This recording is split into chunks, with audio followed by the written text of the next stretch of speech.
ఆరాధనకు సహాయకరంగా దేవుని వాక్యమైన బైబిల్ నుండి యెషయా గ్రంథం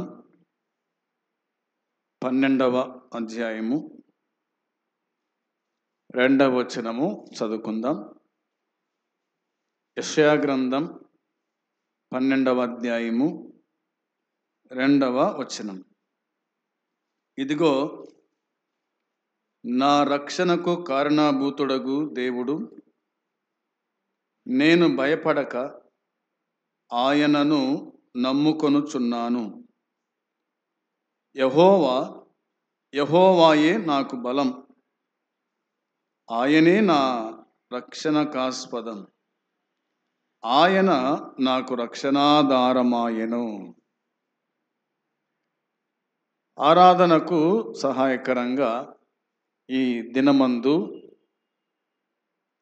మనము యెషయా గ్రంథము 12వ అధ్యాయము 2వ వచనాన్ని మనం చదువుకొని ఉన్నాం. ఈ అధ్యాయములో కేవలము 6 వచనాలు మాత్రమే మనకు కనిపిస్తాయి. దీనంతటికీ ఇలాగ మనము పేరు పెట్టుకోవచ్చు, రాసుకోవచ్చు. దేవుని రక్షణ కొరకు కృతజ్ఞత స్తుతులు చెల్లించుట. దేవుని రక్షణ కొరకు కృతజ్ఞతాస్తుతులు చెల్లించుట అని. కాబట్టి ఇదిగో నా రక్షకుడు, లేదా ఇదిగో నా రక్షణకు కారణభూతుడగు దేవుడు. ఇదిగో నా రక్షణకు కారణభూతుడగు దేవుడు. ఇదిగో అనే మాట మనకు కనిపిస్తూ ఉంది. ఇదిగో మీ రాజు అని పిలాతు చెప్పినట్టుగా, ఇదిగో మీ రాజు అని. ఈ రాజే మన రక్షణకు కారణభూతుడు, మన రక్షణకు కారణభూతుడు. ఆయన రక్షకుడు అని దేవుని వాక్యం చెబుతూ ఉంది. నిజమే, ఆయన రక్షకుడు, ఆయన రక్షణకు కారణభూతుడు, ఆయన రక్షించువాడు, ఆయన విమోచించేవాడు, ఆయన బ్రతికించేవాడు, ఆయన కాపాడే దేవుడు. కాబట్టి ఆయన దేవుడు అనే మాట వ్రాయబడి ఉంది. నా రక్షణకు కారణభూతుడగు దేవుడు, ఆయనే దేవుడు, ఆయనే ప్రభువు, ఆయనే ఆది సంభూతుడు. అవునా? సమస్తము కూడా ఆయనే అన్నమాట ఇందులో మనం చూస్తాం. రెండవదిగా మనం ఆలోచన చేస్తే, నేను భయపడక ఆయనను నమ్ముకొనుచున్నాను. నేను భయపడక ఆయన నమ్ముకొనుచున్నాను.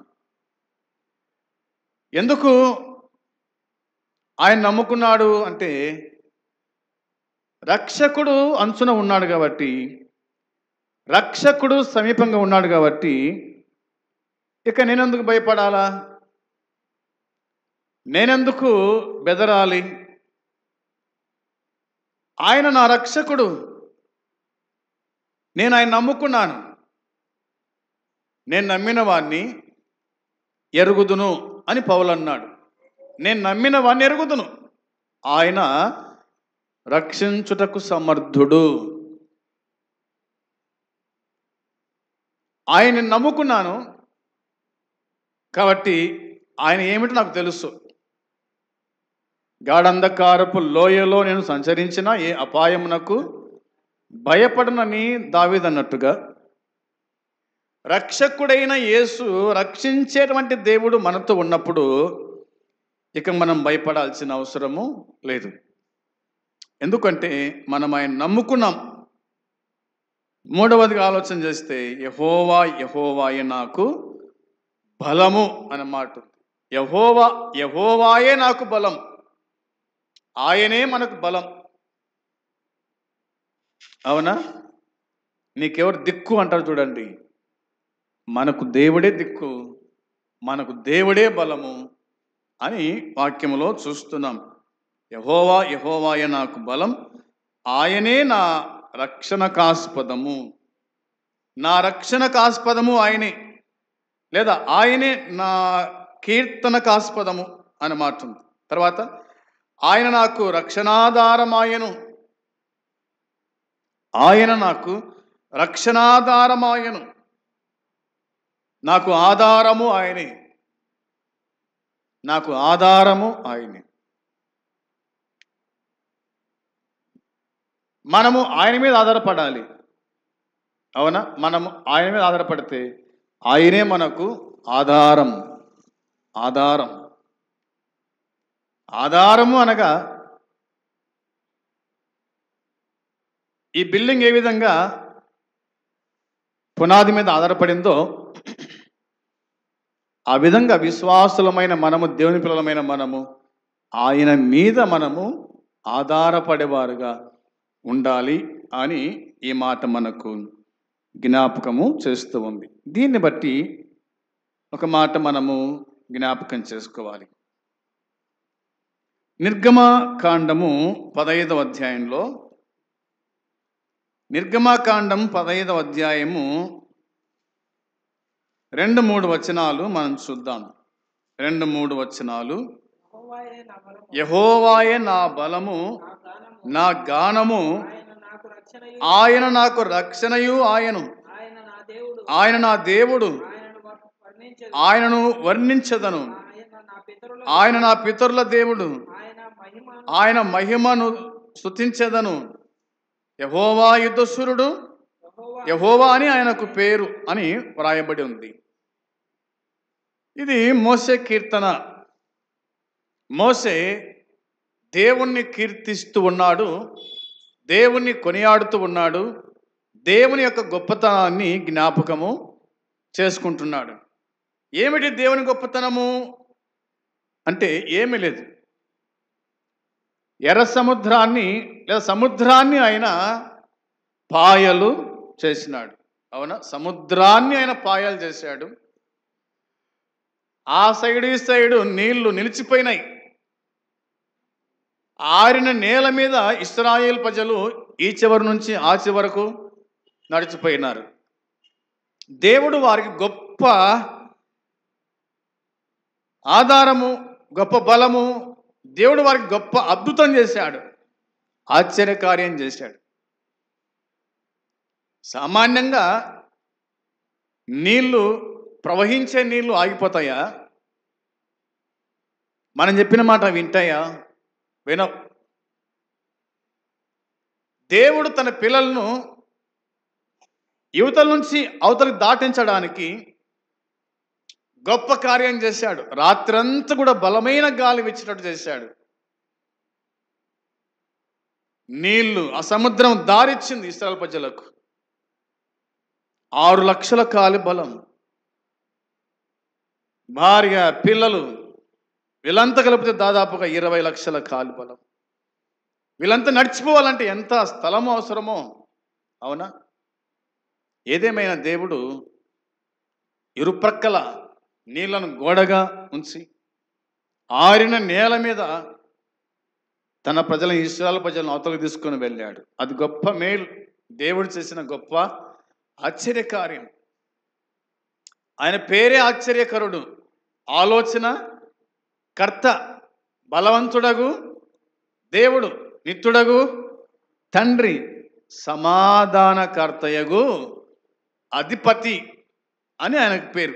కాబట్టి పేరుకు తగ్గట్టుగానే సముద్రమును ఆయన పాయలు చేసినాడు. గొప్ప అద్భుత కార్యాన్ని ఆయన చేసినట్టుగా దేవుని వాక్యం చెబుతుంది. అందుని బట్టి మోషే దేవుని కీర్తిస్తూ ఉన్నాడు. యెహోవాయే నా బలము, నా గానము,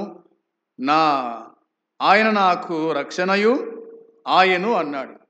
బలము, గానము, నాకు రక్షణ ఆయను, రక్షకుడు ఆయనే నా గుడుక అన్నాడు.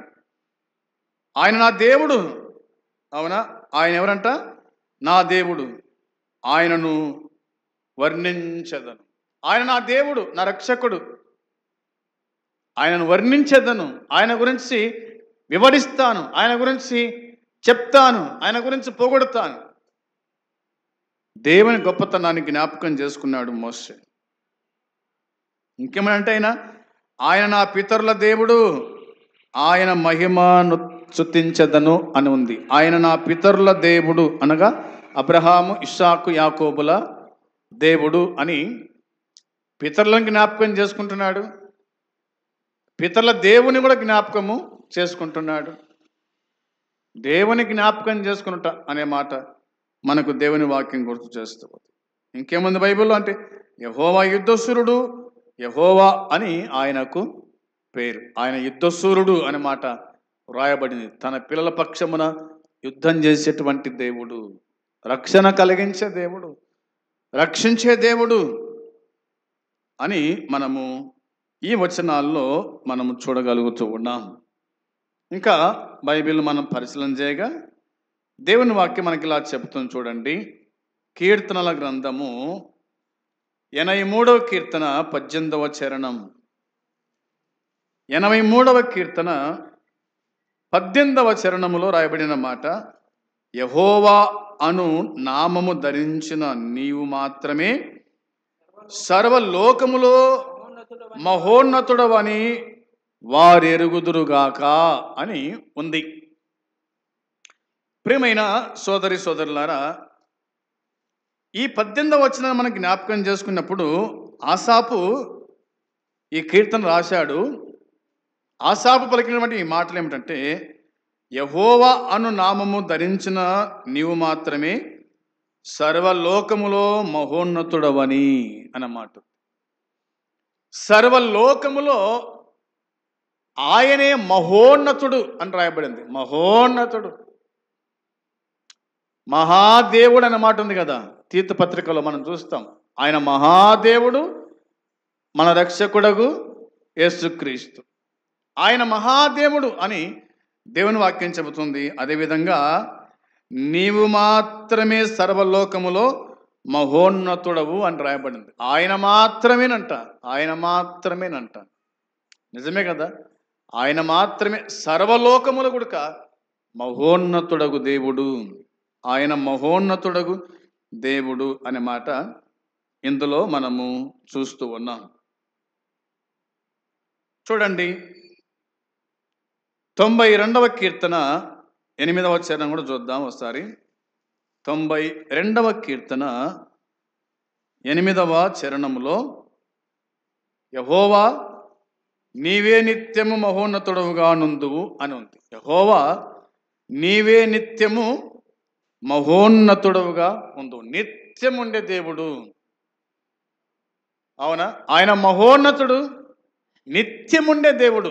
నిత్యం ఉండే దేవుడు, నిరంతరం ఉండే దేవుడు. అవునా? నిరంతరం ఉండే దేవుడు.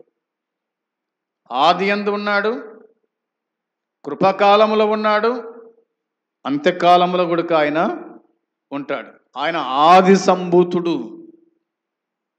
అవునా? నేను ఉన్నవాడను అనువాడను అని అన్నాడు. ఆయన ఉన్నవాడు అనువాడు. ఆయన నిరంతరము ఉన్నటువంటి దేవుడుగా మనకు లేఖనాలు జ్ఞాపకము చేస్తున్నాయి. అందును బట్టి మరి యెషయా ప్రవక్త ఈ మాటలు మనకు జ్ఞాపకము చేశాడు. ఏమిటి? మనం చదువుకున్నామే, నా రక్షణకు కారణభూతుడగు దేవుడు అని. ఆయన మన రక్షణకు కారణభూతుడగు దేవుడు అనేది ఒకటి. రెండవదిగా, నేను భయపడక ఆయనను నమ్ముకొనుచున్నాను. మూడవదిగా మనం ఆలోచన చేస్తే, యెహోవా యెహోవాయే నాకు బలం, ఆయనే నా కీర్తనకాస్పదం, ఆయన నాకు రక్షణాధారం ఆయను. ఆయన రక్షణాధారుడైనాడు. నిన్ను నన్ను రక్షించడానికి పరమును విడిచిపెట్టాడు. నిన్ను నన్ను రక్షించడానికి మహిమను విడిచిపెట్టాడు. నిన్ను నన్ను రక్షించడానికి సింహాసనం విడిచిపెట్టేశాడు. నిన్ను నన్ను రక్షించడానికి ఈ భూమి మీద మనిషి కుమారునిగా ఆయన జన్మించాడు. పాపుల రక్షకుడుగా ఆయన జన్మించాడు. ఆయన అద్భుతాలు చేశాడు, ఆశ్చర్యకార్యాలు చేశాడు. చనిపోయిన వారి సహితం లేపాడు. ఆయనే మన కోసమే అప్పగించబడి, అవమానపరచబడి, కొట్టబడి, శిలువ వేయబడి, చనిపోయి సమాధించబడి తిరిగి లేచాడు. ఆయన రక్తం వలన మనకు పాపక్షమాపణ, మారు మనసు కలిగింది. ఆ దేవాది దేవుడి మనం రక్షించాడు కాబట్టి ఈ దినమందు రక్షణ పాత్రం చేతబుచ్చుకొని దేవునికి మనము కృతజ్ఞతాస్తుతులు చెల్లించు వారమై ఉండాలి అని దేవుని వాక్యం చెబుతున్నట్టుగా ప్రభువును మనము ఆత్మతో సత్యముతో ఆరాధన చేద్దాం. అట్టి కృప దేవుడు మనకు అనుగ్రహించునుగాక. ఆమేన్.